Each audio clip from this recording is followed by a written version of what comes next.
All right, in this video, I want to talk about erasers in the art room. So I usually buy the Staedtler brand erasers, and I guess I got the PVC free ones this year by mistake, but I'm still going to use them.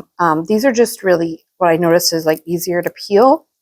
And what I do is I take them all out of the plastic, all out of this like paper sleeve, all at once, just to make it easier, like just do one task. These are similar to open, but because it's white, it's like harder to see how to unwrap these.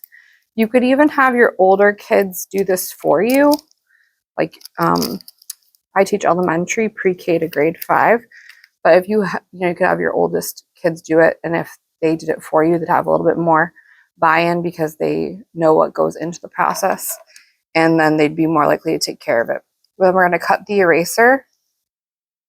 So I do this all at once, like unwrap them all, cut them all.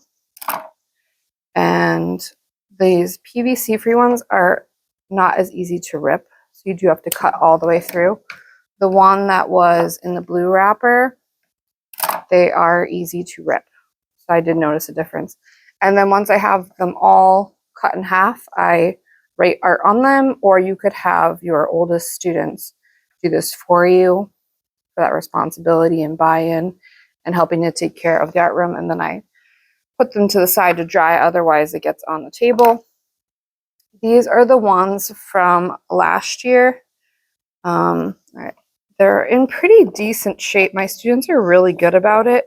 There are the occasional ones with holes in them or ones that look like they have been eaten, but in the most part, we just keep using them. I don't throw them away.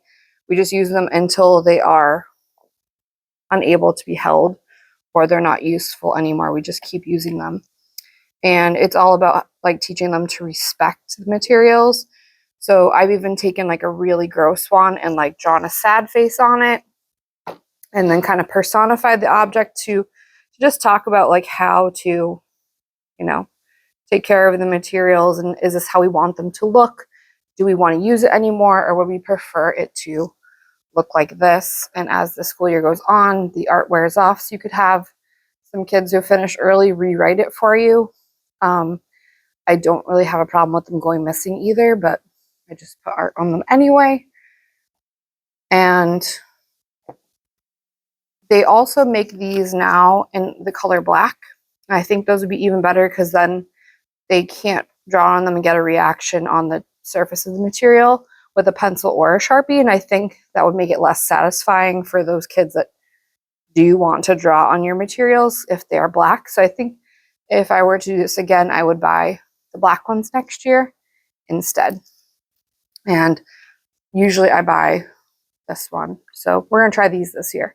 But if you have an eraser hack, please put it in the comments below and help other new young art teachers with your experience. I also want to mention that I use these white ones because they don't leave marks on the paper like the traditional pink erasers we see in schools.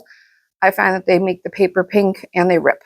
So I hope that helps somebody as they're setting up their classroom or thinking about what supplies to order. These are my favorite erasers.